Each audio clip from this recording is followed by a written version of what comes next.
सटम्बा सचिन्ही तू ही ज्ञान विज्ञान में सर्व भीनी तू ही वेद विद्या 14 प्रकाशी कलामंड 24 कीरु परासी तू ही रागनी राग वेदम पुराणम तू ही जंत्र में सर्व जानम तू ही तू ही एक चंडी हरिशंकरी ब्रह्म भाषे अखंडी हरिशंकरी ब्रह्म भाषे अखंडी एवी मां भगवती અને ભગવતીને સ્તુતિ કરતા કવિઓ એમ લખે કે હે માં જગદંબા જ્યારે કંઈ નહોતું ને ત્યારે આ સચરાચર સૃષ્ટિ ઉપર તું હતી માં તું હતી. જન્મેજય નામના ઋષિએ પ્રશ્ન પૂછ્યો છે કે હે ભગવાન આપે અંબા યજ્ઞ દ્વારા દેવીના આરાધનાની કથા કરી એટલે તે કોણ છે, કેવી રીતે આ સૃષ્ટિ પર આવ્યા, કેવી રીતે આ સૃષ્ટિ પર રહ્યા.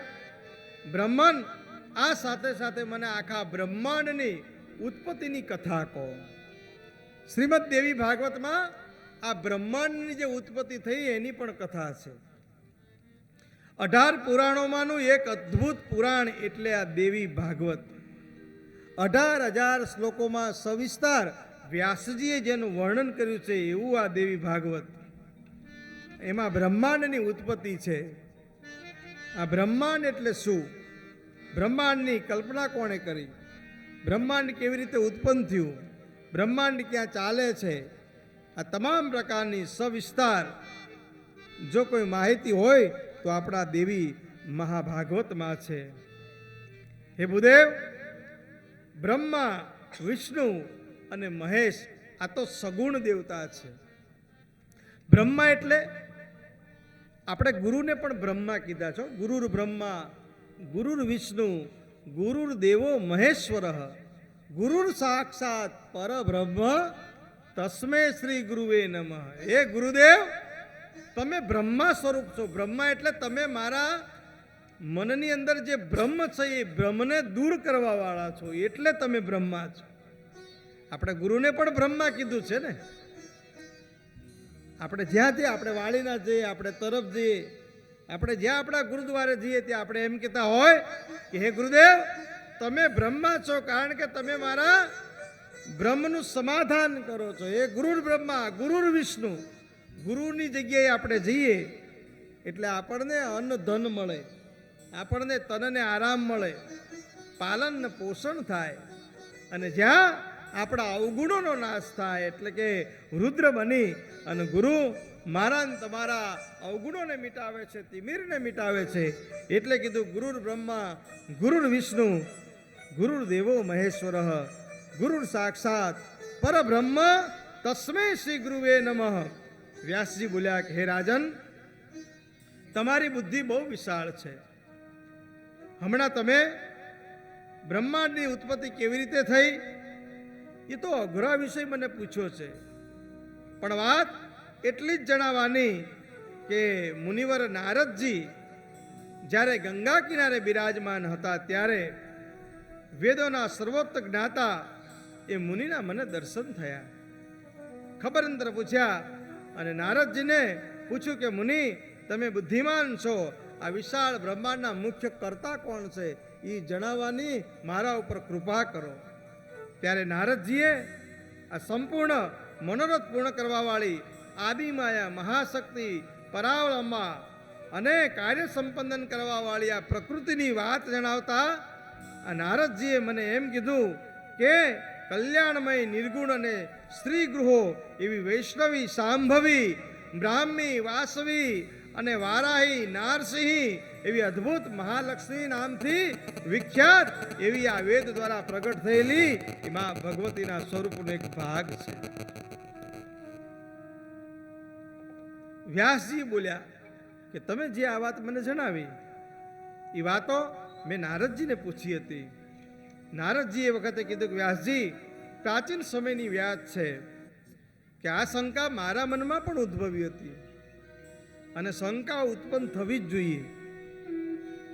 તમારા મનમાં શંકા ઉત્પન્ન ન થાય ને તો જાણી લેજો તમે આળસુ છો. શ્રદ્ધા વસ્તુ અલગ છે પણ શંકા તો હોવી જ જોઈએ.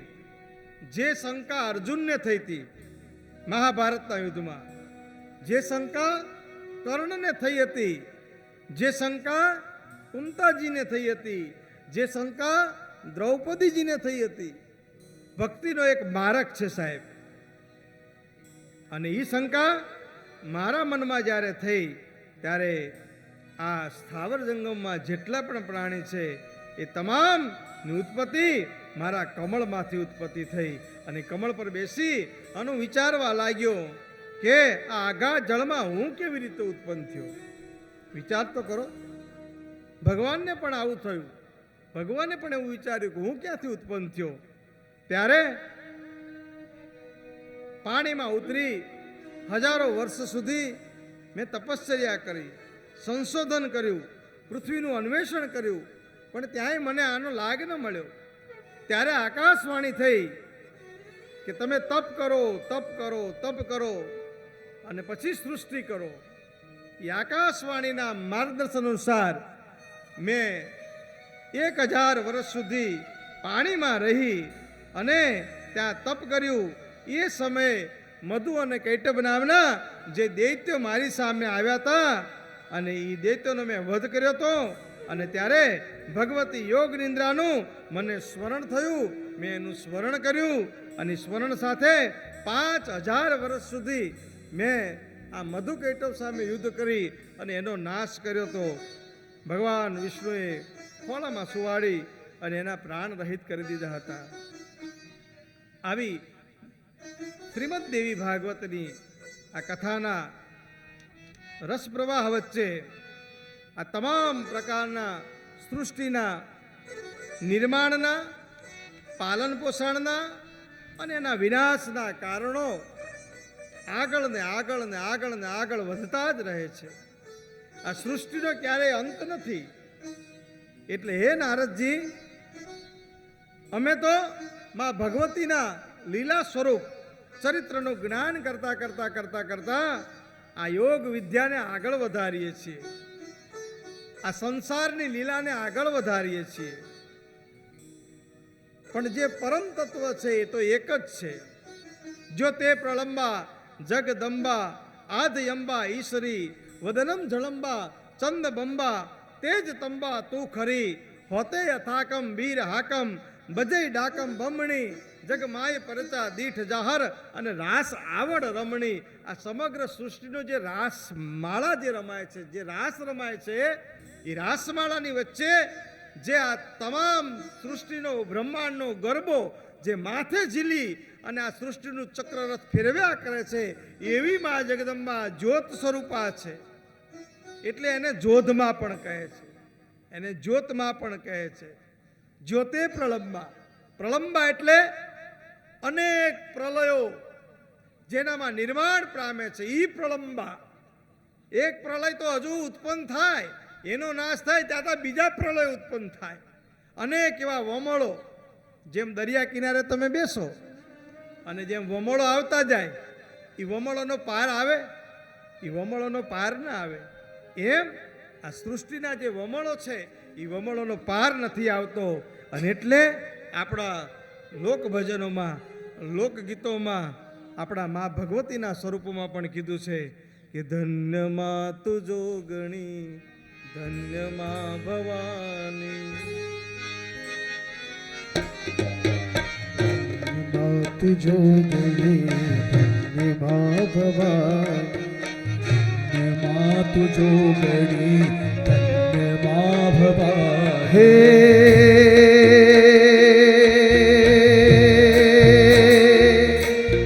પૃથ્વી પહેલા તારો વાસ, યુગ પહેલા પ્રગતિ માં જોગ.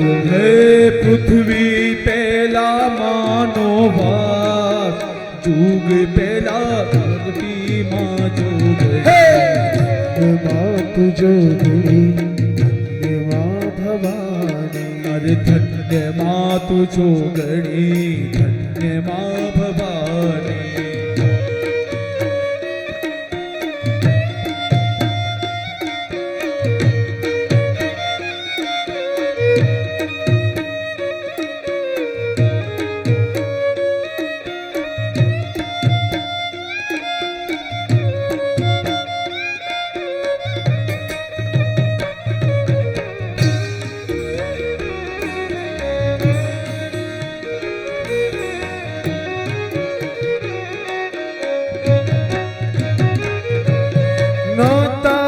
સૂરજ મારી નોતા ચાંદલિયા નોતા દેવોના દરબાર નોતા સૂરજ માળી નોતા તારલિયા નોતા દેવોના દરબાર નોતા દેવોના દરબાર યુગ પેલા પ્રગતિમાં જોગણી માં તું જોગણી સત્યમાં ભવાની ધન્યમાં તું જોગણી સત્યમાં ભવાની ભગવાન શ્રી હરિ, ભગવાન વિષ્ણુ, ભગવાન બ્રહ્મા વિષ્ણુ અને મહેશ, આ ભગવાનના ત્રણેય સ્વરૂપો જ્યારે આ સૃષ્ટિમાં ચકર ચકર ચકર ફરવા માંડ્યા ત્યારે એમણે એક મણિદ્વીપ જોયો. અને મણિદ્વીપમાં શું જોયું છે તો એક સુંદર મજાનું સિંહાસન છે અને સિંહાસન ઉપર માં ભગવતી બેઠી છે. મનોહર દ્વીપ છે અને દ્વીપમાં મીઠા જળવાળો સમુદ્ર ગુગવાટા મારે છે. અને મણિદ્વીપની માલિપા તેજોમય સુસાર, ગળામાં ફૂલોની માળા છે, મબલક મોતીની માળા, મુગટ એમ કહેવાય સોયરીઓ છે. એવી માં જગદંબા જાત જાતના રત્નોથી સુશોભિત પલંગ ઉપર માં ભવાની બેઠી છે. અને આ મણિદ્વીપનું વર્ણન કરતા કવિ એમ કહે છે કે જ્યારે કઈ નતું ને ત્યારે માં તું હતી અને તું હતી.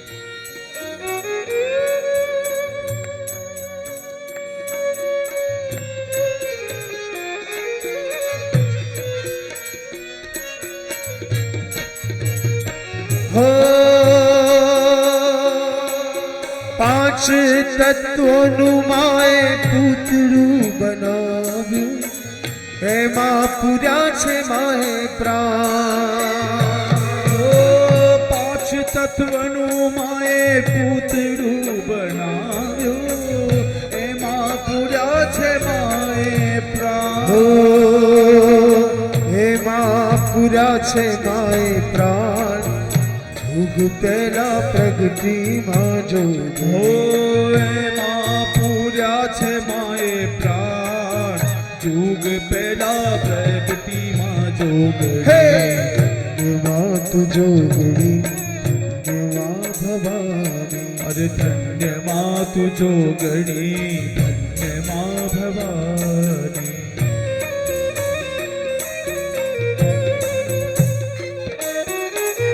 જય હો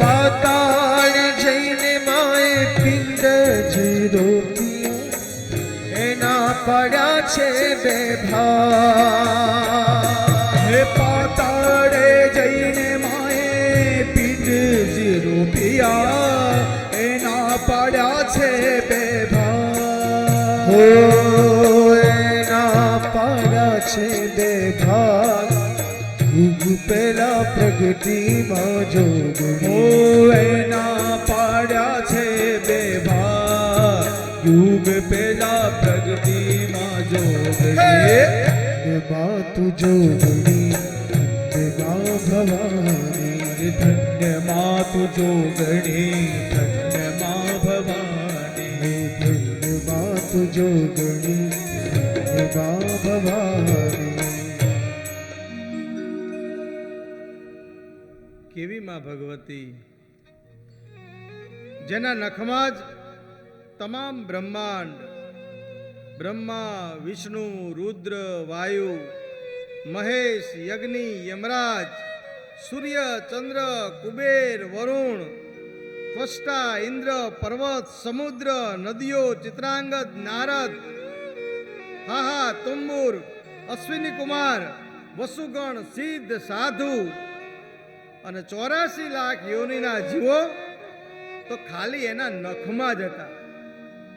એવીમાં દેવા દાતારા જુજારા ચારા વેદ યવ તારા દશા ધરા હારા 11 રવિ 12 ચારા ધામ સતિયા જતિયા સારા સુરાપુરા ઋષિસરા પીરા પેગંબરા સિદ્ધ સાધકા પ્રણામ નવા નાથા નવા ગ્રહા 999 નદી પુરાણા 18 ભાર વનસ્પતિ ઉચરા આદિશા આદિનાથ ઓમકાર પારસ કલ્પતરુ ચંદ્રસૂર દિગપાલ પૃથ્વી આકાશ પાણી પાવક પવન કેવળાસ વાસીસ કુબેર નમસ્કાર અને બ્રહ્મા ગણેશ અને શેષ ખગેશ વિશન એવા તમામે તમામ 68 તીર્થો જેના નખમાં સાહેબ સમયલા હોય એવી કુળદેવી એવી શેષમાં એવી મોજીમાં એવી મોગલમાં એવી લાખણેચીમાં એવી કુળદેવીમાં મારા ને તમારા જન્મારામાં મળે મારા ને તમારા મઢમાં બેઠી હોય ને એ તો મારું ને તમારું ભાગ્ય કહેવાય બાપ મારું ને તમારું અહો ભાગ્ય કહેવાય એવી માં મારા ને તમારા મઢમાં બેઠી છે સાહેબ.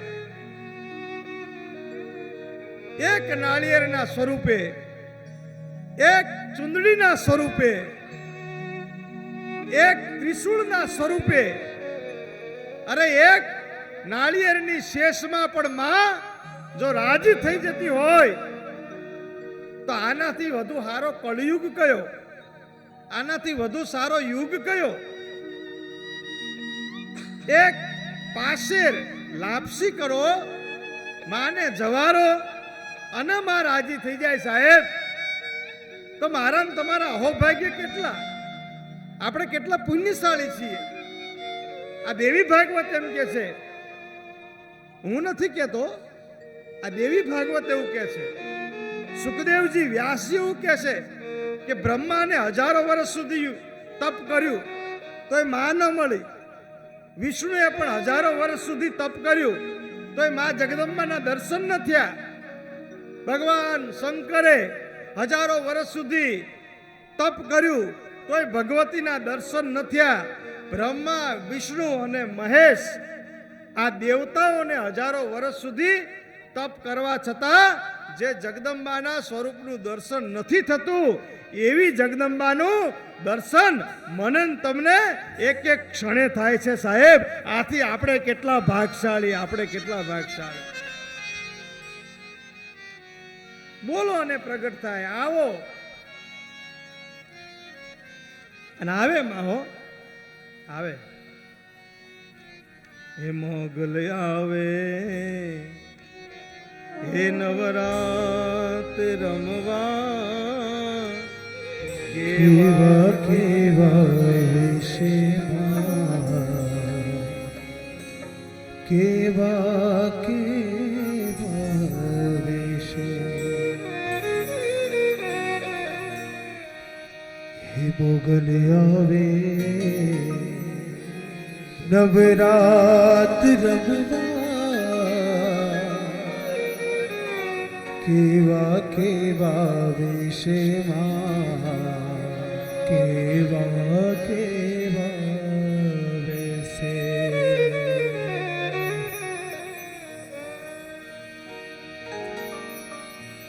તું સૌને દેખે માતાજી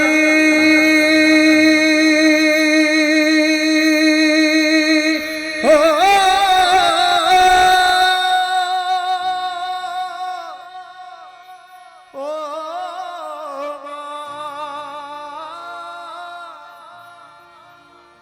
તું સૌને ભાળે માતાજી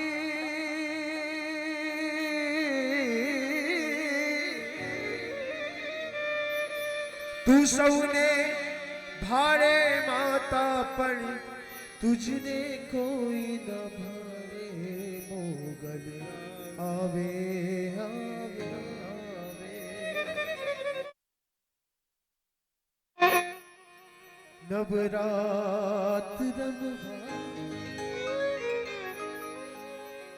કેવા કેવા વેશમાં કેવા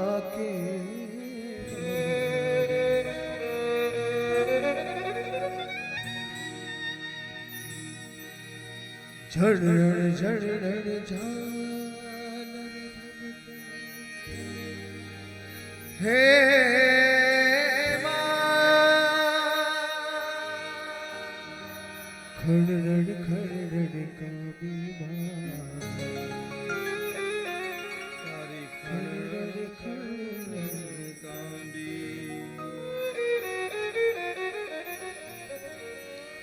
હાથે હેમના ચૂડા ઝમે લટુ મોકળી લાવી લટુ મોકળી લાવી 64 બેની સંગે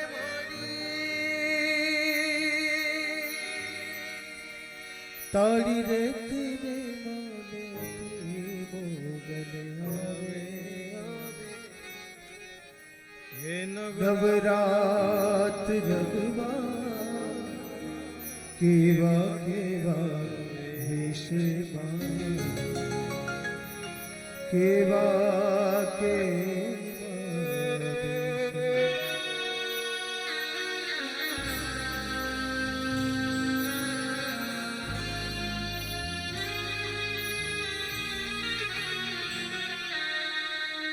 હે માં, તારા હુકમ માત્રથી બ્રહ્મા છે એ આ સૃષ્ટિનું સર્જન કરે છે. હે માં, તારા હુકમથી જ વિષ્ણુ આ જગતનું પાલન કરે છે. હે માં, આપના હુકમથી જ રુદ્ર છે, ભગવાન શિવ છે, એ આ સૃષ્ટિનું વિનાશનું કાર્ય કરે છે. પાછું નવસર્જન થાય, વિનાશ થાય, નવસર્જન થાય. આજે આખી એક ઘટમાળા છે એ તો તમારા યોગની એક લીલાનો ભાગ છે. કરતા હરતા શ્રીહી કારી કાલી કાલી રયણ કૌમારી શશી શેખરા સિદ્ધેશ્વર નારી જગ નિમોવણ જયો જડધારી ધવા ધવળગર ધવદુ ધબળા કૃષ્ણા કુબ્જા કચિત્ર કમળા ચલા ચલાચા મુંડા ચપલા વિકટ વિકટ ભૂબાલા વિમલા સુભગા શિવા જયાશ્રી અંબા પર્યમ પાર પાર પાલંબા પિસાચણી સાકણી પ્રતિબંબા અથ આરાધી જે અવલંબા સ કાલિકા શારદા સમિયા ત્રિપુરી તારણી તારા તનિયા ઓહમ સોહમ અખિયા અભિયા આય અજિયા વિજયા ઉમિયા એવી માં ભગવતી સૃષ્ટિના તમામે તમામ પ્રકારના એક એક મહાભાગનું આપ અવલંબન છો, આપ પરાવલંબન છો. હે માં, ગુરુના સ્વરૂપે પણ તું જ બિરાજમાન છો. એવી માં ભગવતી, તમે વ્યાપક રૂપે ગૌરી રૂપે, બ્રાહ્મી રૂપે, રૌદ્રી રૂપે, શક્તિ રૂપે, શિવા રૂપે, વારુણી રૂપે બ્રાહ્મણોના મુખમાં વસવાવાળી વાણીના રૂપે, ચારણોના મુખમાં વસવાવાળી વાણીના રૂપે, હે માં, તમે અનેક સ્વરૂપે પ્રગટ થઈ અને આ જગતનું પાલન પોષણ કરો છો, આ જગતની લીલાને વધારો છો, આ જગતને હે માં ભગવતી આપ ક્રિયાશીલ રાખો છો. બ્રહ્માજી બોલ્યા કે આ પ્રમાણે ભગવતીના ચરિત્રનું જ્ઞાન કરતા કરતા બધાને અમે વિદાય કર્યા. બધા દેવો વિમાનમાં, કોઈ દ્વીપમાં ગયા, કોઈ દેવી સાગરમાં ગયા. બધા પોતપોતાના વિમાન લઈ, પોતપોતાના વાહન લઈ માં ભગવતીનો જય જયકાર કરતા કરતા પોતપોતાના મુકામે પાછે પડ્યા છે. ત્યારે નારદજી બોલ્યા કે પિતાજી, તમે દેવતાઓના પણ આરાધ્ય દેવ છો. 3 ગુણોનું જે સ્વરૂપ છે અને એ સ્વરૂપને વિસ્તારપૂર્વક જાણવા માંગુ છું. ત્યારે નારદજીના પિતા એટલે કે બ્રહ્મા એવો જવાબ આપે છે કે હે નારદ, 3 અહંકારોની 3 શક્તિઓ છે. 3 અહંકાર એની 3 શક્તિઓ છે. એક જ્ઞાન શક્તિ, એક ક્રિયા શક્તિ અને એક અર્થ શક્તિ. જે તામસી દ્રવ્ય શક્તિથી શબ્દ, સ્પર્શ, રૂપ, રસ અને ગંધ આ 5 તન્માંત્રોથી ઉત્પત્તિ, જણાવવામાં જળનો રસ અને પૃથ્વીનો ગુણ અને ગંધ છે. દ્રવ્ય શક્તિથી સંબંધિત રાખનારા 10 જ્યારે એકઠા થાય, પ્રગટ થાય, ત્યારે તામસ અહંકારની ઉત્પત્તિ થાય છે. ત્યારે અહંકાર ઉત્પન્ન થાય છે. ભગવાને ગીતામાં લખ્યું છે કે કામ ક્રોધ યતિનામ યત ચેતસામ અભિતો બ્રહ્મ નિર્માણમ વર્તતે વિદિતિ આત્માન. જ્યારે માણસમાંથી તમામ પ્રકારના દુર્ગુણો દૂર થાય, ષડરીપુ દૂર થાય, ત્યારે એને ભગવત ભાવની ઉપલબ્ધિ થાય છે. એટલે હે નારદજી, તમારા અંતઃકરણમાં ચંદ્રમા, બ્રહ્મા, રુદ્ર અને ચોથું ક્ષેત્રજ્ઞ અને મન સહિત 15 પ્રકટ થાય છે. સાત્વિક અહંકારની આ સૃષ્ટિ એ સાત્વિક સૃષ્ટિના નામથી પણ વિખ્યાત છે. રસ અને ગંધ આ 5ના ગુણોથી આ પૃથ્વી પરિપૂર્ણ છે. અને આ પૃથ્વી જ્યારે પરિપૂર્ણ થાય ત્યારે આ બધી વસ્તુઓના સંમેલનથી જે એક એકાકાર રચાય છે, જેને આપણે બ્રહ્માંડ કહીએ છીએ. બ્રહ્માંડ તમામ પ્રકારની તત્વો જેની અંદર ભરપૂર હોય ત્યારે આ બ્રહ્માંડ થાય.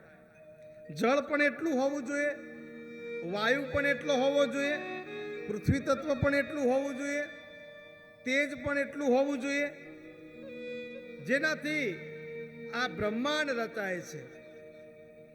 આપણને ઘણા નથી કહેતા કે આ તો પંચમહાભૂતનું ખોળિયું છે. આ પંચમહાભૂત એટલે શું? પૃથ્વી, અગ્નિ, વાયુ, તેજ, આ બધા 5 તત્વો ભેગા થાય ત્યારે પંચમહાભૂત થાય. અને આ પંચમહાભૂત એટલે જ બ્રહ્માંડ. મારા ને તમારા શરીરમાં પણ બ્રહ્માંડ છે. મારા ને તમારા બીજમાં પણ બ્રહ્માંડ આકાર પામેલું છે. આ દેહ છે તો માટીનો બનેલો છે, પણ આપણી અંદર આપણને ભૂખ કોણ લગાડે? તો અગ્નિદેવ. આપણામાં અગ્નિ છે, આપણને ભૂખ ક્યારે લાગે છે? અંદર અગ્નિ પ્રગટે. બોલો, નહીં કહેતા પેટમાં બલાડા બોલે છે. હવે એ બલાડા નથી બોલતા, એ અગ્નિ આટા મારે છે.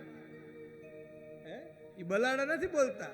અને બલાડા કોઈ દી પેટમાં હોય? હવે કોઈ ઘરમાં નથી રહેવા દેતું, પેટમાં રહેવા દે બલાડા? અમારા બહેનો દાંત આવતા હશે. અગ્નિ છે એ પણ આપણી અંદર જ છે.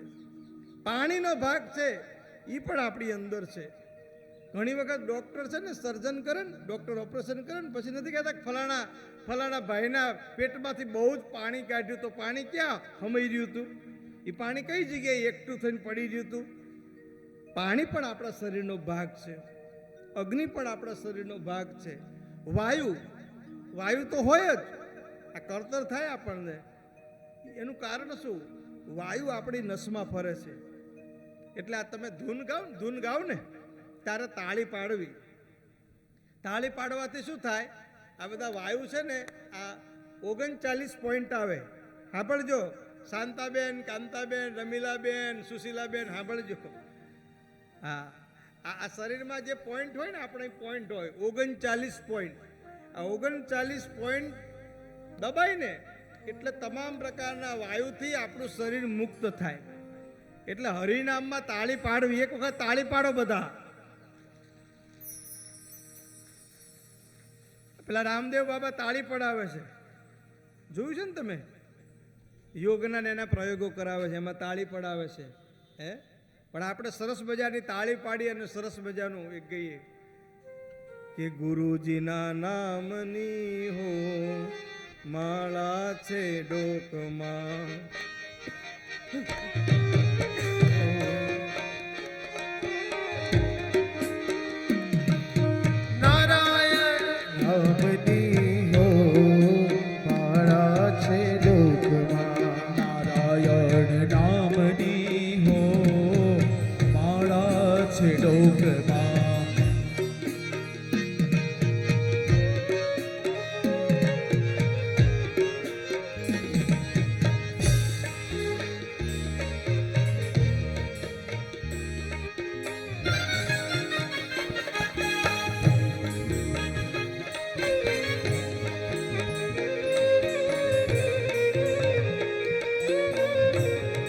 હે ગુરુજીના નામની હો માળા છે ડોકમાં. ગુરુજીના નામની હો માળા છે ડોકમાં. એ નારાયણ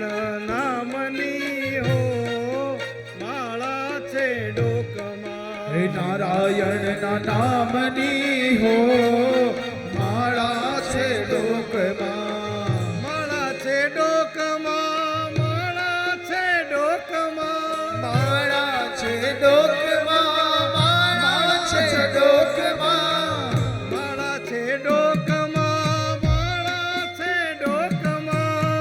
માળા છે ડોકમાં માળા છે કેટલાના ગળામાં છે? કેટલાના ગળામાં માળા છે? જો મારા છે આ રહી જો. માળા તો હોવી જ જોઈએ હો. કાલથી દરેકના ગળામાં માળા હોવી જોઈએ. છેવટ કાંઈ ન હોય તો ઘરમાં તુલસીની માળા હોય કે ના હોય, આપણે પહેરવાની. શિવ એટલે રુદ્રાક્ષ, માં જગદંબાનું સ્વરૂપ એટલે તુલસી. આપણી સનાતન ધર્મમાં બે માળા હોય. તમે કોઈ પણ માળા ધારણ કરી શકો છો. એટલે કાલથી માળા પહેરજો. ચાલો.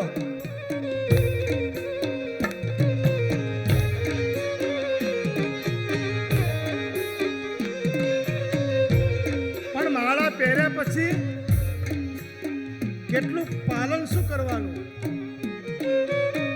ખોટું બોલાય નહીં, અવળું ચલાય નહીં. ખોટું બોલાય નહીં અવળું ચલાય નહીં ખોટું બોલાય નહીં, અવળું ચલાય નહીં. ખોટું બોલાય નહીં અવળું ચલાય નહીં પદ ધરાય નહીં હો માળા છે ડોકમાં. પદ ધરાય નહીં હો માળા છે ડોકમાં હે! ગુરુજીના નામની હો માળા છે ડોકમાં. ગુરુજીના નામની હો માળા છે ડોકમાં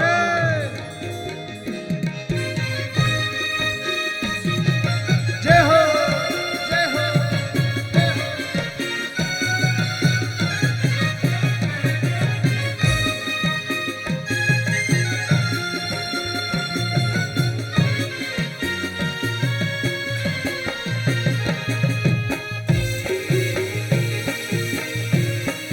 જય હો.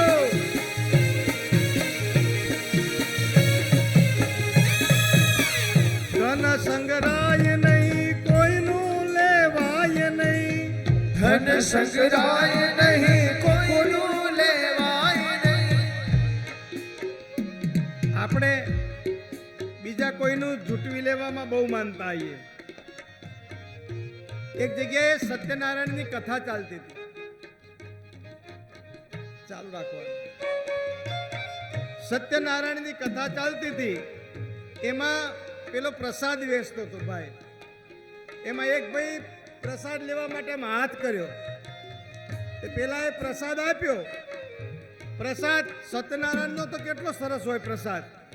એ પ્રસાદ તો આપ્યો, પણ પેલાને લોભ જાગ્યો કે આટલો સરસ શીરો હાથમાં આવ્યો, લાઈને બીજો લઉં. એટલે એક હાથમાં શીરો લીધો, પાછો લીધો હાથ, બીજો હાથ ધર્યો લોભમાં. પણ બન્યું કેવું કે આ તાહામાંથી શીરો ખૂટી ગયો અને પાછળ કૂતરું ઝપટ કરી ગયું. બોલો, બે બાજુથી રહ્યો. એટલે કવિ કે શું કે ધન સંગ્રાય નહીં, કોઈનું લેવાય નહીં. ધન સંગ્રાય નહીં કોઈનું લેવાય નહીં ધન સંગ્રાય નહીં, કોઈનું લેવાય નહીં. ધન સંગ્રાય નહીં કોઈનું લેવાય નહીં ભક્તિ હે ભક્તિ ભૂલાય નહીં હો માળા છે ડોકમાં. ભક્તિ ભૂલાય નહીં હો માળા છે ડોકમાં એ ભક્તિ ભૂલાય નહીં હો માળા છે ડોકમાં. ભક્તિ ભૂલાય નહીં હો માળા છે ડોકમાં એ ગુરુજીના નામની હો માળા છે ડોકમાં. ગુરુજીના નામની હો માળા છે ડોકમાં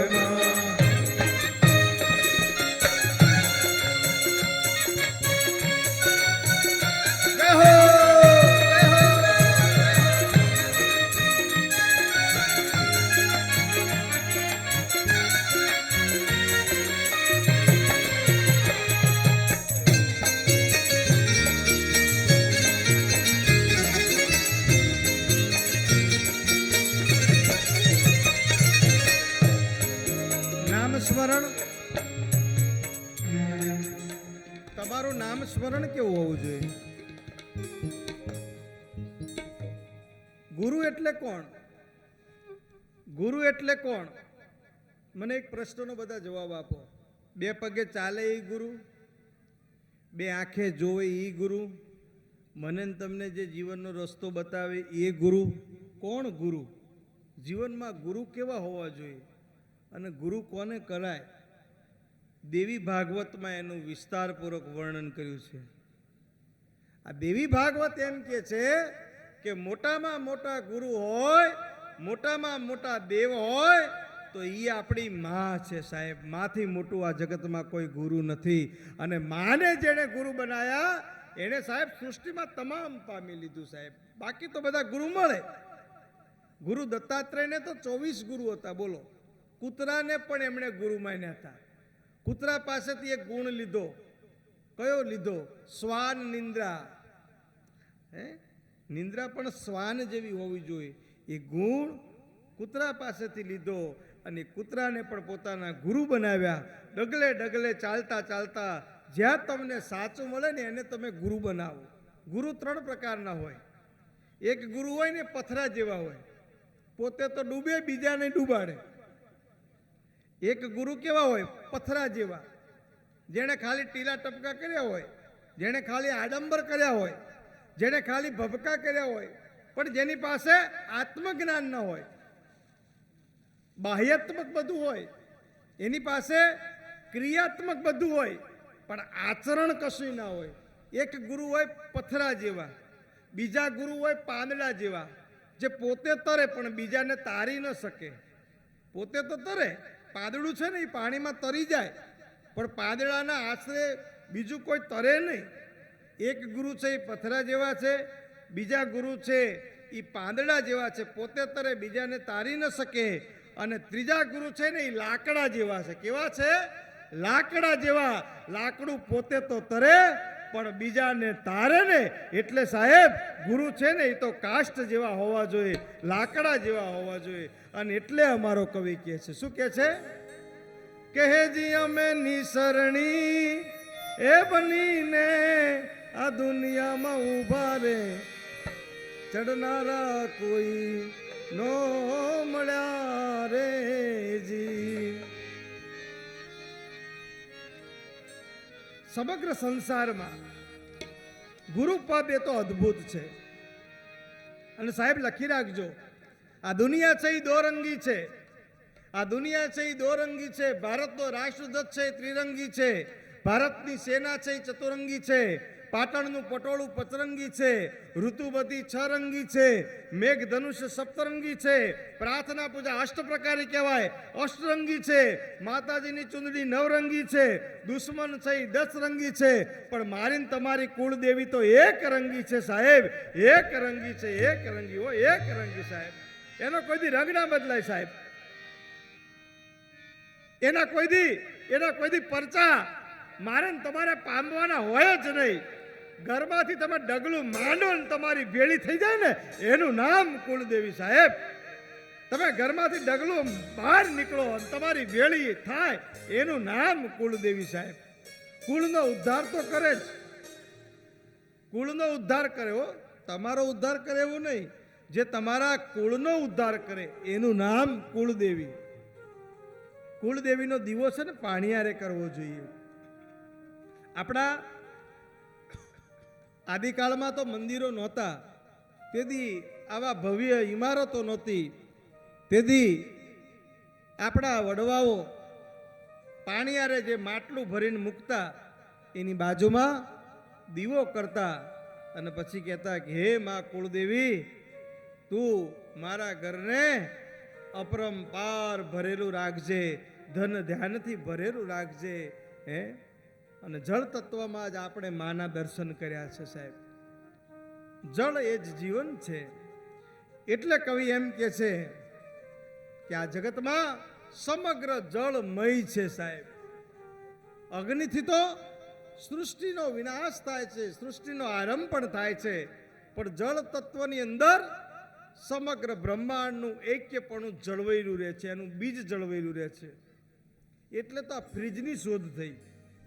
આ ફ્રીજ શું કામ શોધાયું? આટલી બધી ગરમી વચ્ચે ફ્રીજ છે એ તાપમાનને સમભાગ કરી તાપમાનનું સંતુલન જાળવી રાખી અને કોઈ પણ તત્વોને એની ક્વોલિટીમાં જાળવા રાખવામાં મદદ કરવામાં એ સેલ્સિયસ ડિગ્રી જે નોંધી અને એનું બેલેન્સ જાળવી રાખે એવું ફ્રીજ તત્વ છે, એ જળ તત્વ છે. એ જળ તત્વ એમાં જ મા ભગવતીનો વાસ રહેલો છે. અને ઈ જળની અંદર જ એક એવો અગ્નિ છે જેને આપણે વડવાનળ અગ્નિ કહીએ છીએ. સમુદ્રની અંદર પણ અગ્નિ છે હો, જેને વડવાનળ અગ્નિ કીધો છે. એટલે તો સમુદ્રમાં જે લાવા પ્રગટ થાય છે ને એ સમુદ્રમાંથી પ્રગટ થાય છે સાહેબ. જેટલું જળ છે એટલો જ નીચે અગ્નિ છે. એટલે આ ત્રિગુણાત્મક શક્તિ છે. એક લક્ષ્મીનું સ્વરૂપ છે, એક મહાલક્ષ્મીનું સ્વરૂપ છે, એક મહાસરસ્વતીનું સ્વરૂપ છે અને ત્રીજું સ્વરૂપ એ મહાકાળીનું સ્વરૂપ છે. ત્યારે સૂતજી બોલ્યા કે હે રાજા, જન્મજય દ્વારા પૂછવામાં આવેલા વ્યાસજીને પરમ ઉપકારથી આ તમામ પ્રશ્નોનું નિરાકરણ આવ્યા પછી હું એમ પૂછું છું કે હે રાજન, આ પુરાણ સંબંધી કથા આપે ધ્યાનથી સાંભળી છે. આ કથાનું આચમન ઋષિમુનિઓએ વર્ષોથી યુગોથી કરતા આવ્યા છે. તો આ કથા એટલી કેવી રસભરી છે, કેવી અદ્ભુત રીતે ભરેલી છે કે આ કથાનું મહાત્મ ક્યારેય ઘટતું જ નથી. મુનિવર જમદગ્નિના પૂછવાથી લોમેશજીએ કીધું કે હે જમદગ્ને, તમે આ જે પ્રશ્ન કર્યો આ વિષયમાં હું કહું તે સાંભળો. મહાશક્તિની ઉપાસના તો કરવી જ જોઈએ અને મહાશક્તિની ઉપાસના કરવાનું ઉત્તમ જો કોઈ સ્થાન હોય, ઉત્તમ જો કોઈ સમય હોય તો એ નવરાત્રા છે. નવરાત્રિ અદ્ભુત છે આ નવરાત્રિ. અને આ નવરાત્રિમાં જેણે જેણે મા ભગવતીનું સ્મરણ કર્યું છે એને મા ભગવતી ફળ આપે છે. હે લોમેશજી, હું આ કથા કહું છું એ તમે સાંભળો કે કૌશલ દેશમાં દેવદત્ત નામનો એક બ્રાહ્મણ હતો. કૌશલ દેશમાં દેવદત્ત નામનો એક બ્રાહ્મણ હતો અને આ બ્રાહ્મણે સવિધિ પુત્રેષ્ટિ યજ્ઞ કરાવ્યો. એના ઘરે પુત્ર નતો, સવાશેર માટીની ખોટ હતી. આ સવાશેર માટી આપણે શું કામ કહીએ છીએ? આપણે જ્યારે પણ શબ્દ વાપરીએ ને તો સવાશેર માટીની ખોટ, આ શબ્દ આપણે સાંભળતા હોય. સવાશેર માટી એટલે શું? જ્યારે તમારા ઘેર દીકરાનો જન્મ થાય ને એનું વજન કરો ને તો સવાશેર જ થાય. દીકરાનો જન્મ થાય, પુત્રનો જન્મ થાય, પુત્રીનો જન્મ થાય, મનુષ્યનો જન્મ થાય તો એનું વજન સવાશેર થાય. જ્યારે મનુષ્યનો જન્મ થાય તો એનું વજન સવાશેર છે. એ જ મનુષ્યનું જ્યારે મૃત્યુ થાય એની રાખ ભેગી કરવામાં આવે, એના હાડકા ભેગા કરવામાં આવે, એને જોખવામાં આવે ને તો સવાશેર જ થાય સાહેબ. આ સવાશેરથી કશું નથી. એટલે તો આપણે સવાશેર લાપસી ધરાવીએ છીએ, સવાશેર ઉલેર ધરાવીએ છીએ, સવાશેર આ બધું ધરાવે છે. અને સવાશેર છે ને એ જ શેષ છે. આ જગત ઉપર જ્યારે કશું નથી રહેતું ને ત્યારે જે રહે છે ને એ શેષ છે. એ શેષમાં અહીં બામોસણામાં બિરાજમાન છે. બોલો શેષ માત કી જય. બહુ વૈજ્ઞાનિક સમાજ છે આ માલધારી સમાજ છે ને, એની પાસે વૈજ્ઞાનિક દ્રષ્ટિકોણ છે. માલધારી સમાજ છે એ પ્રકૃતિ સાથે જીવવા વાળો સમાજ છે. માલધારી સમાજ છે એ પહાડ, ડુંગરા, નદી, ખડક, પાણા, વળાકોમાં રમવા વાળો છે. એને પ્રકૃતિને આત્મસાત કરી છે સાહેબ. એમાંથી એને વિજ્ઞાન પ્રાપ્ત કર્યું છે સાહેબ. જેને કોઈ ન બનાવી શકે એમાંથી જેને અમૂલક દ્રવ્યો બનાવ્યા છે એ આ માલધારી સમાજ છે. એટલે જ્યાં માનું શેષ સ્વરૂપ હાજર હોય અને શેષ સ્વરૂપનું ચિંતન કરતા કરતા લોમેશજીએ કીધું કે એ બ્રાહ્મણની પત્નીનું નામ રોહિણી હતું. અને રોહિણી પોતાના પતિ સાથે બેસી અને નવરાત્રામાં અનુષ્ઠાન કરવા લાગી છે. ભગવાન માં જગદંબાનું વ્રત કરવા લાગી છે. અને જ્યારે જ્યારે જેના ઘેર શેર માટેની ખોટ હોય ને એને જ ખબર પડે ભાઈ કે કેવા દુઃખ હોય છે. લોકો વાજિયા કહીને સુકન નથી લેતા કે આ વાજિયાનું મુખ નથી જોવું, આ વાજણીનું મુખ નથી જોવું. ફળિયામાં નીકળે અને કોકને અપસુકન થાય એ તો જેણે ભોગ્યું હોય એને ખબર પડે સાહેબ. એટલે તો કીધું ને કે દેને રના દે અમને એક પુત્ર દઈ દે. હે કૌશિકભાઈ, દેવને રના દે.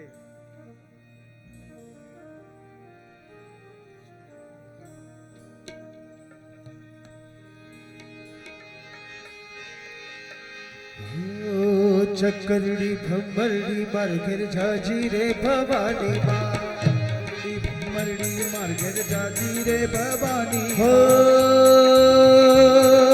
ભમરડી નો ખેલનાર દોને રે ભવાની ભમરડી નો ખેલનાર દેજે રે ભવાની હો ચકરડી નો ખેલનાર દોને રે ભવાની નો રામનાર દેજો રે ભમરડી માર ઘેર જાજી રે ભવાની ચકરડી ભમરડી માર ઘેર જાજી રે ભવાની જય જય રામ જય જય રામ જય જય રામ જય જય રામ રાદલ માં જય જય રાદલ માં જય જય રાદલ માં જય જય રામ.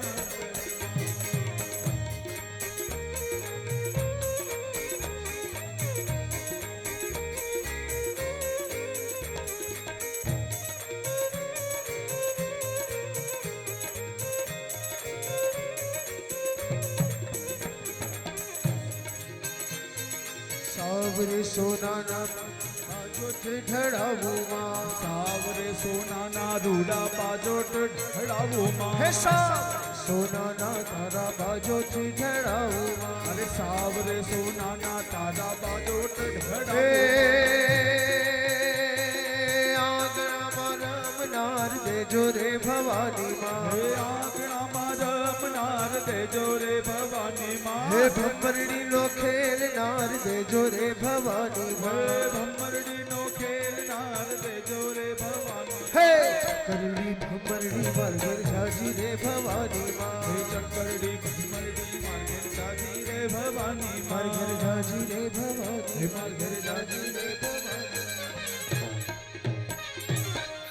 રાધલ માત કી મા ભગવતીનું પૂજન અર્ચન કરી અને આ બ્રાહ્મણ દંપતીએ વ્રત લીધા છે. 9 મહિના પછી આ બ્રાહ્મણ દંપતીના ઘેર ઉથપ્ય નામના એક દીકરાનો જન્મ થયો છે. ભાગ્યમાં હોય તો સારા સંતાન મળે. સંપત્તિ,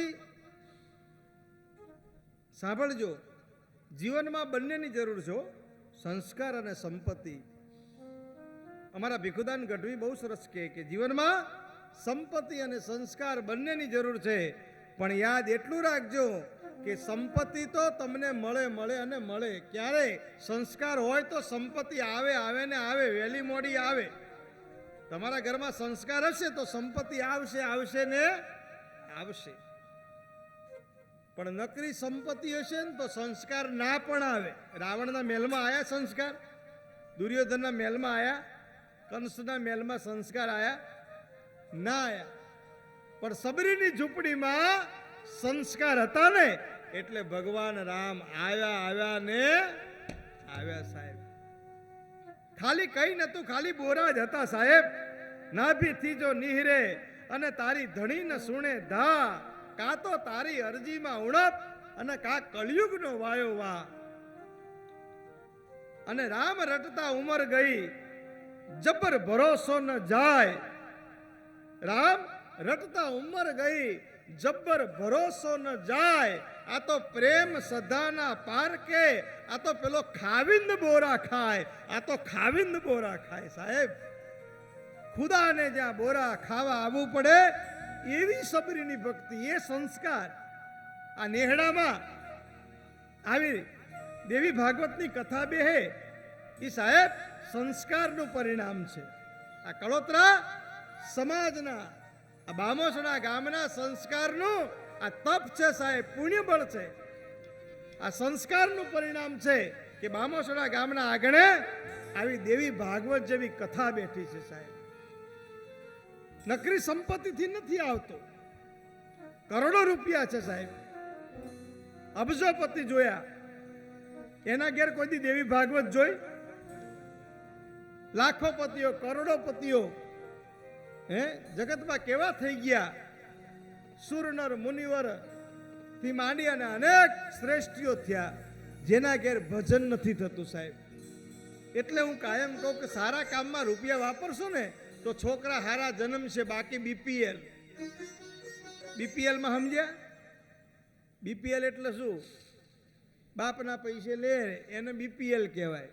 હમણાં એક નવી કંપની આવી બજારમાં, બોલો, એસપીએલ, સસરાના પૈસે લે. બાપાના ખૂટી જાય સસરાને ઘેર આટો મારે, મને 10 પેટી આપો.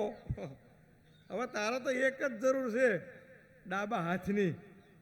એક જમાઈ તો સસરા પાસે ગયા, મને હોંડું લઈ આપો, હોંડું. ત્યાં તો સાસુ વેલણ લઈને બહાર આવી, ચલ બે ગોંડું નીકળ. મોટું હોંડું વાળી આવીશું તે. હા, એક જમાઈ તો સસરાને ઘેર ગયા, મને નેનો લઈ આપો, નેનો. બાજુમાં એની ઘરવાળી હતી કે લગ્ન કર્યા ને તે દીથી તું નેનો જ છું, તું મોટો થા. કોઈ દી હારી વાત કરતા આવડ્યું છે સાહેબ? સંસ્કારની પણ જીવનમાં બહુ જરૂર છે. અમારો તો કવિ લખે સાહેબ, શું લખે કે જીવનમાંથી જાય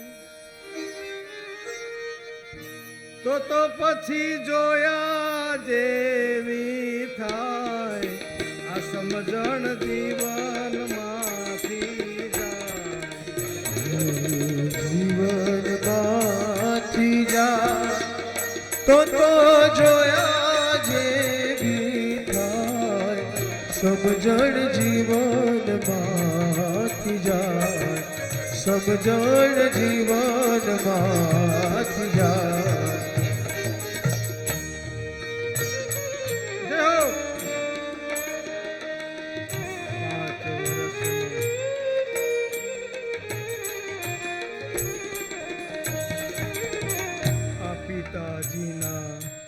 વચન ખાતર રામ જીવનમાં જાય. પિતાજીના વચન ખાતર રામ વનવા જાય. આ પિતાજીના વચન ખાતર રામ જીવનમાં જાય.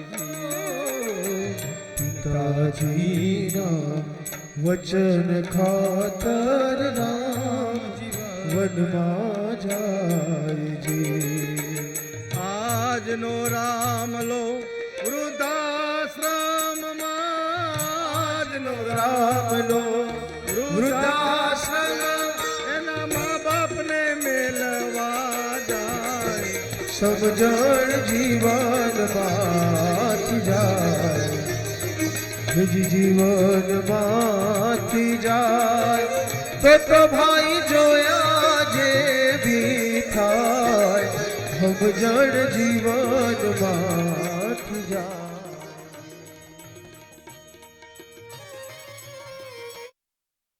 જય હો, જય હો.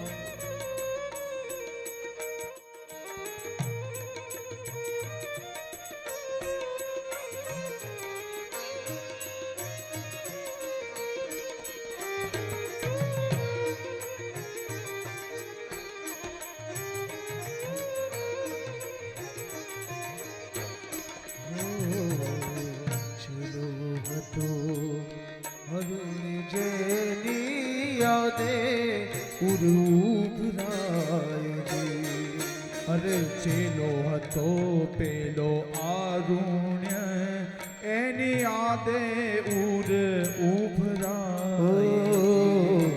છેલ્લો હતો પેલો અરુણી જેની યાદે ઉર ઉભરાય. અરે ચેલો હતો પેલો આરુણ્ય, એની યાદે ઉર ઉભરાય. અને આજના ચેલકા માસ્તર સાહેબ ને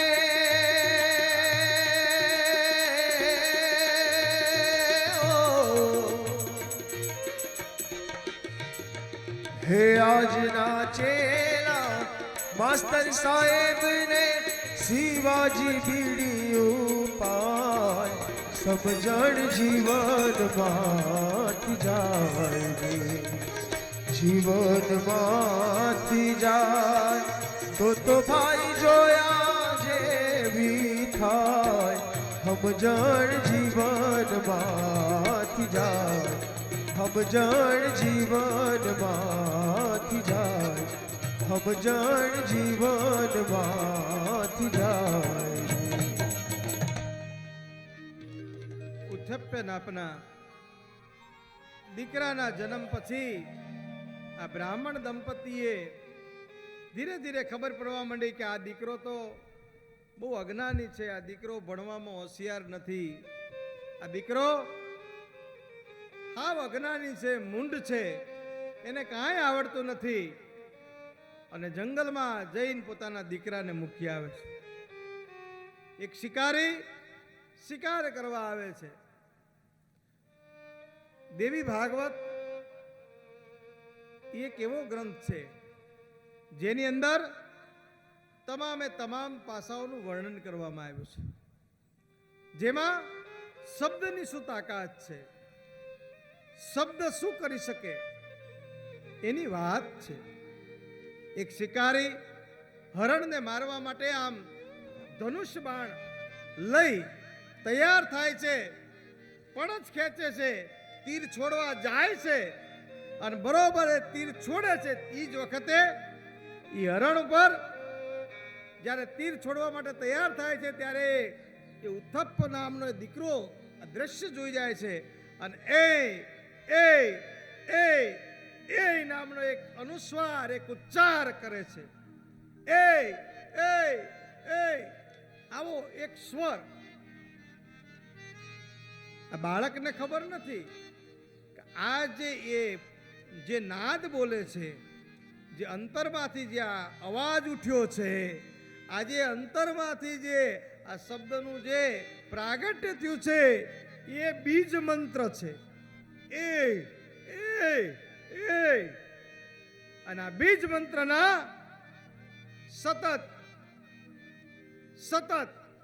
સતત એના મુખ કમળથી નીકળવાથી એને આ સારસ્વત એ નામના બીજ મંત્રનું પ્રાગટ્ય થાય છે અને એને આ ભ્રકુટીના બધા બ્રહ્માંડો હોય છે ખુલી જાય છે. માણસ પાસે કાંઈ નહોતું ને ત્યારે સરસ્વતી એની જોડે હતી. માણસ પાસે કાંઈ નહોતું ને ત્યારે એની જીભે સરસ્વતીનું પ્રાગટ્ય થયું અને એ નામના ઉચ્ચારણ થયું અને એ નામના ઉચ્ચારણ થયા પછી જે બચ્ચું હોય છે તો બચી જાય છે, એનું તો જીવ બચી જાય છે, પણ આ ઉથપ્પ નામના એક ઋષિ બાળનો જન્મ થાય છે. અમુક બીજ મંત્રો એવા છે. ઓમ એમ રેમ ક્લીમ ચામુંડાય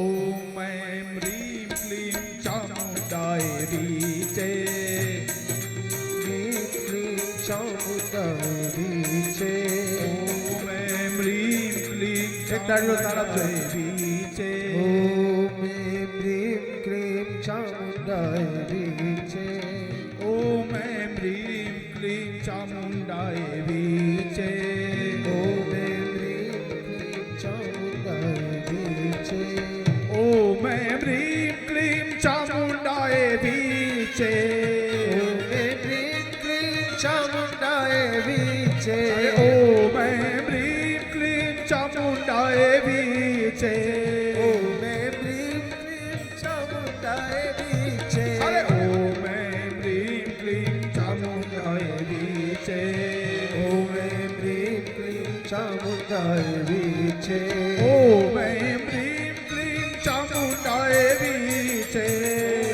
એમ રીમ ક્લીમ ચામુંડાય રીચે વીચે ઓમ એમ હ્રીમ ક્લીમ ચામુંડાય વીચે હરિ બોલ. ઓમ હ્રીમ ક્લીમ ચામુંડાય વીચે અરે ઓમ એમ હ્રીમ ક્લીમ ચામુંડાય વીચે ઓમ હ્રીમ ક્લીમ ચામુંડાય વીચે ઓમ એમ હ્રીમ ક્લીમ ચામુંડાય વીચે ઓમ હ્રીમ ક્લીમ ચામુંડાય વીચે ઓમ એમ હ્રીમ ક્લીમ ચામુંડાય વીચે ઓમ હ્રીમ ક્લીમ ચામુંડાય વીચે ઓમ એમ હ્રીમ ક્લીમ ચામુંડાય વીચે ઓમ હ્રીમ ક્લીમ ચામુંડાય વીચે ઓમ એમ હ્રીમ ક્લીમ ચામુંડાય વીચે ઓમ એમ હ્રીમ ક્લીમ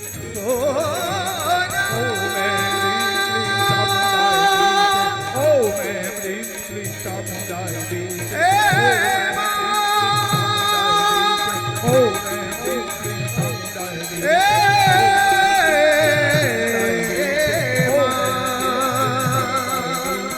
એમ હ્રીમ ક્લીમ ચામુંડાય વીચે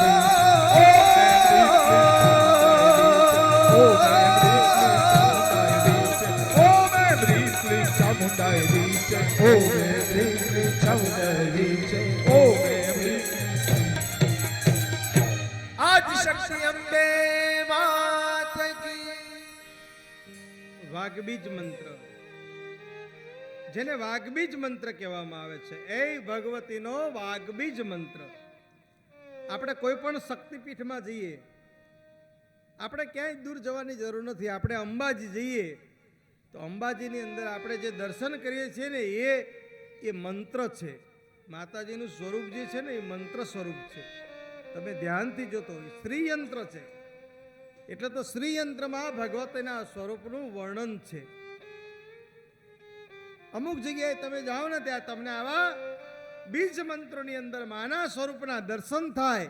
એ બીજ મંત્ર એ ગમે ત્યાં તમે તમારી સાથે ફેરવી શકો છો સાહેબ. અને ઈ કુળદેવી એ મા જગદંબા તમારા જીભે આવે છે ત્યારે એ ઉત્તત્પ નામના ઋષિ એમ કે છે કે હે શિખારી, જોનારી જે આંખો છે એ બોલતી નથી. આંખો છે ને એ બોલતી નથી. જે બોલે છે એણે જોયું નથી. તો તું પછી વારંવાર આ મને પ્રશ્ન કેમ કરે છે? કહેવાનો સૂર મા ભગવતીના પ્રાગટ્યની આપણે અહીંયા કથા આગળ વધારતા જન્મેજય દ્વારા દેવી યજ્ઞ કરવા માટે જે વ્યાસજીની પ્રેરણા થઈ હતી એ સ્કંધમાં આપણે આવીએ છીએ. રાજા જન્મેજયે કીધું, પ્રભુ ભગવતી જગદંબાના અનુષ્ઠાનની વિધિ જણાવવાની કૃપા કરો. આપણે બધું તો સાંભળ્યું, પણ હવે મા જગદંબાના અનુષ્ઠાન કરવાની જે વિધિ હોય એ વિધિનો આપણે સવિસ્તાર ઉલ્લેખ શ્રીમદ દેવી ભાગવતમાં કરીશું કે અનુષ્ઠાન કેવી રીતે થાય. વ્યાસજી બોલ્યા કે હે રાજન સાંભળો, ભગવતીના યજ્ઞનું સવિધિ વર્ણન હું કરું છું. ત્રિલોકની અંદર મા જગદંબાના અનુષ્ઠાનની વિધિ એ સાત્વિક, રાજસી અને તામસ. મુનિઓ માટે સાત્વિક છે, રાજાઓ માટે રાજસ છે અને રાક્ષસો માટે તામસ વિધિ છે. હે રાજન, દ્રવ્ય શુદ્ધિ, ક્રિયા શુદ્ધિ અને મંત્ર શુદ્ધિથી આ યજ્ઞ પૂરા થતા હોય છે. જેની જેવી દ્રષ્ટિ હોય એવું એને ફળ મળે છે. હે રાજન, પાંડવોએ સર્વોત્તમ રાજ સૂર્ય યજ્ઞ કર્યો હતો. બ્રાહ્મણોને ખૂબ દક્ષિણા આપી હતી અને યાદવેશ્વર ભગવાન શ્રી કૃષ્ણ સ્વયં આ યજ્ઞમાં પધાર્યા હતા. છતાં પણ પાંડવોને દુઃખ ભોગવવું પડ્યું હતું. આ શ્રીમદ દેવી ભાગવત કહે છે, આપણે નથી કહેતા, વ્યાસજી કહે છે કે આટલું બધું યજ્ઞ કર્યું, આટલું બધું પુણ્યદાન કર્યું, છતાં પણ પાંડવોને જીવનમાં કષ્ટ ભોગવવું પડ્યું હતું. એટલે એક વાત લખી રાખજો, કર્મ તો કોઈને છોડતું નથી ને. તમે ગમે એટલા યજ્ઞ કરાવો, ગમે એટલા ભોગ ધરાવો, ગમે એટલા દાન કરો, ગમે એટલા પુણ્ય કરો, પણ સાહેબ કર્મ છે એ કોઈને છોડતું નથી. એટલે કર્મથી મોટો કોઈ યજ્ઞ જગતમાં નથી સાહેબ. કર્મ એ મોટામાં મોટો યોગ છે. કર્મ એ મોટામાં મોટો યજ્ઞ છે અને કર્મથી જ આ સૃષ્ટિ રચાય છે એવું આ દેવી ભાગવત કહે છે, વ્યાસજી કહે છે. આવા યજ્ઞ કોણે કોણે કર્યા હતા?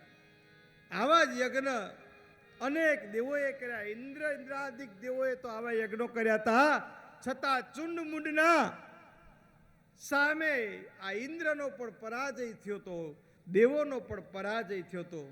એટલે હે રાજન, કર્મશીલ વિદ્વાનોએ હંમેશા કર્મને જ મહત્વ આપ્યું છે, પ્રધાનતા આપી છે. કર્તા મંત્ર અને દ્રવ્યના ભેદથી વિપરીત ફળના પ્રાપ્તિ જે થતી હોય છે. પ્રાચીન સમયમાં તમે જુઓ તો રાજા દશરથજીને પણ એક જ સંતાન નહોતું. એમણે પણ પ્રતિષ્ઠિ યજ્ઞ કર્યો હતો. 4 પુત્રોની પ્રાપ્તિ યુક્તિપૂર્વક એમણે યજ્ઞ દ્વારા જ હાંસિલ કરી હતી. સાત્વિક યજ્ઞનો ઘણો દુર્લભ જણાવવામાં આવ્યો છે. વાનપ્રસ્થિ મુનિઓએ આ યજ્ઞ કરી શકે છે. હે રાજન, તપસ્યામાં તત્પર રહેનાર મુનિઓ દ્વારા આ યજ્ઞનું અનુભવી થાય છે. સાત્વિક ભોજન કરે છે, પાકેલા ફળો ગ્રહણ કરે છે. આ રીતે અનુષ્ઠાન કરતા કરતા બ્રાહ્મણો માનસિક પૂજા પણ કરે, શારીરિક પૂજા પણ કરે, વિધિવત રીતે પૂજા કરે અને આ યજ્ઞ અમુક રીતે પૂર્ણ થતા હોય છે.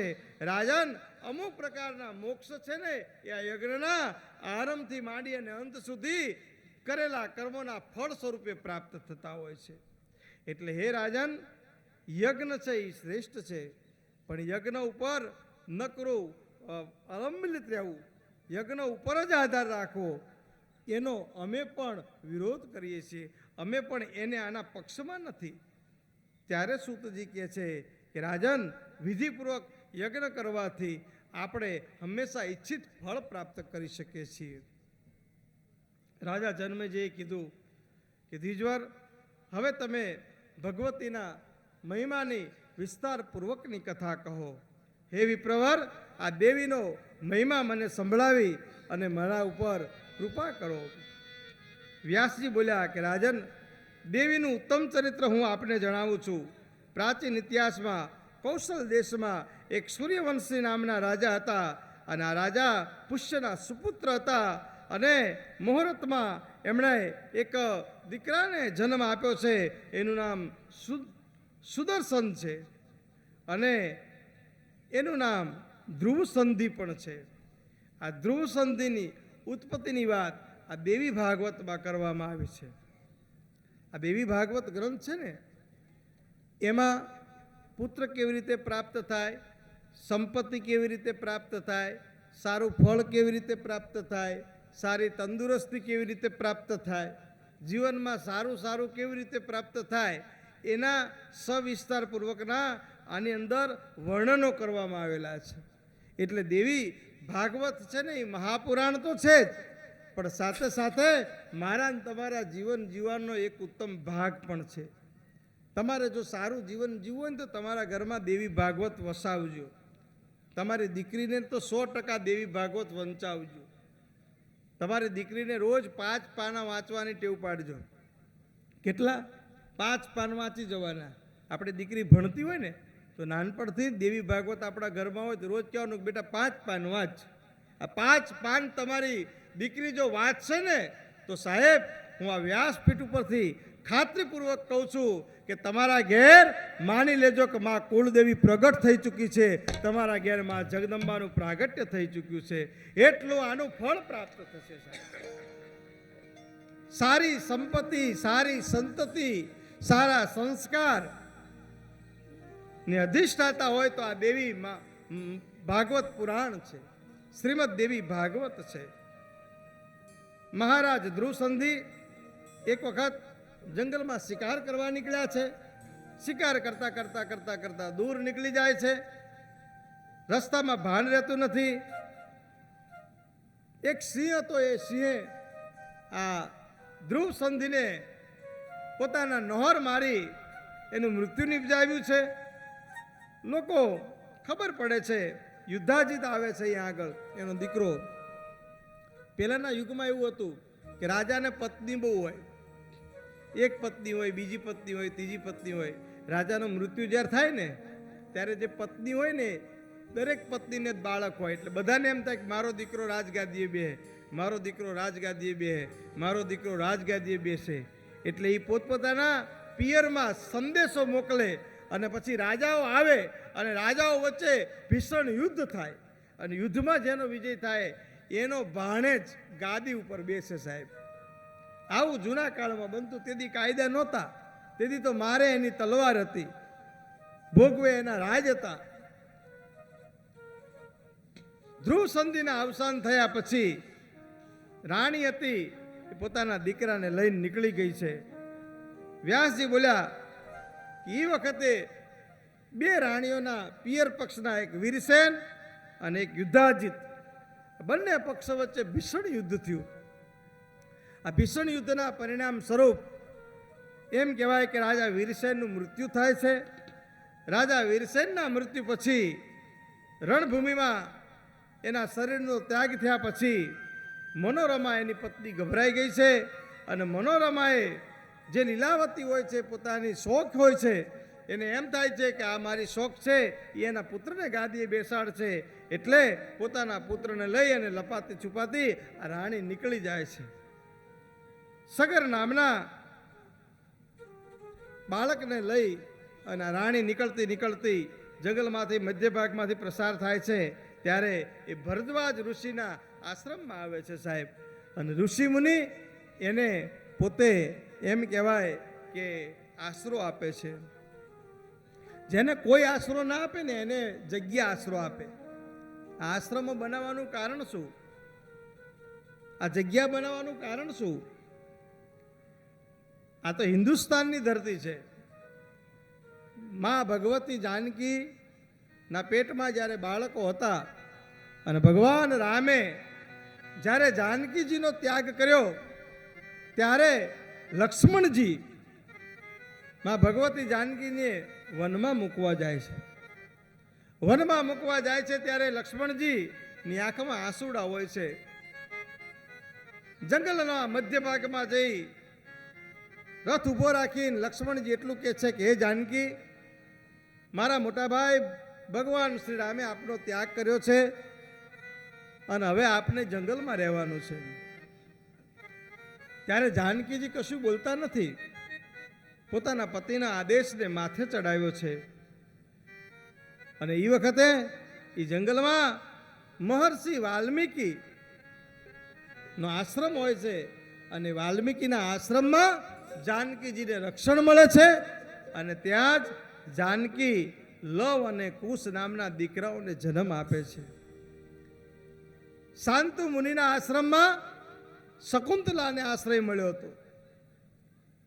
આપણા ઇતિહાસની અંદર, આપણા પુરાણોની અંદર અનેક આવા ઉલ્લેખો છે. એમ રાજા ભરદ્વાજજીના, ઋષિ ભરદ્વાજજીના આશ્રમમાં આને આશ્રય મળ્યો છે અને કીધું કે હે કલ્યાણી, તું મારા આશ્રમમાં રહેજે, સારા ચરિત્ર પાઠોનું વાંચન કરો, તારા પુત્રનું અહીંયા રક્ષણ થશે. હવે ત્યારે જરાય બીક રાખવાની જરૂર નથી. અને જેનો કોઈ બાપ ન હોય ને સાહેબ, આ જગતના સંતો છે ને એના બાપ બની અને કામ કરે છે સાહેબ. અને સંતોએ તો આશરો આપ્યો છે સાહેબ. અમરેલી જુઓ તમે, સંત મૂળદાસ, અદ્ભુત વ્યક્તિત્વ. तात मिले पुनिम रात मिले सुत भ्रात मिले युवती सुखदाई राज मिले सब साज मिले गज राज मिले मन वांछित पाई लोक मिले पर लोक मिले ब्रह्म लोक मिले अरु वैकुंठ जाई सुंदर मिले सब ही सुख पर संत समागम दुर्लभ पाई. अमरेली बजार में संत गुरदास जी हरिभजन करे साहेब. हो हरिभजन आखो अमरेली एना पग में पड़े, मूळदास जी नो जय जयकार करे. पण आ जगत केवुं छे एनो तमने ख्याल आप. आ जगत छे ने दो रंगी छे साहेब. हाँ बेटा, आवाज करे वगर पानी पा. ई संत मूळदास पोतानी कुटियामां बैठा बैठा माळा फेरवता होय छे. हे हरि, हे हरि, हे हरि, हे हरि. के धूणी रे दखावी बेली अमे तारा नाम धूणी रे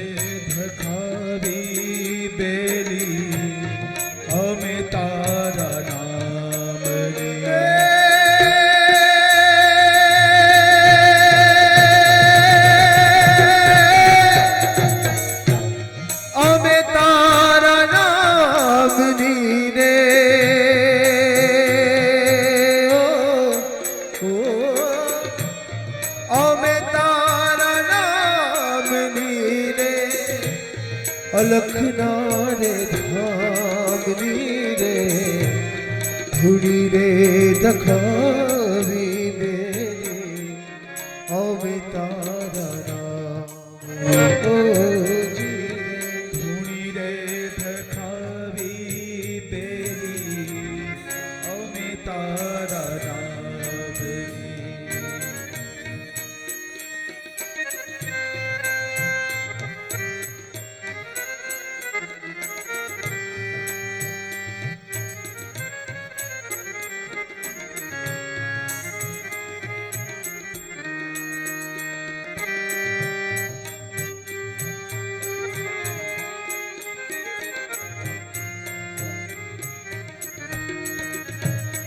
ઓ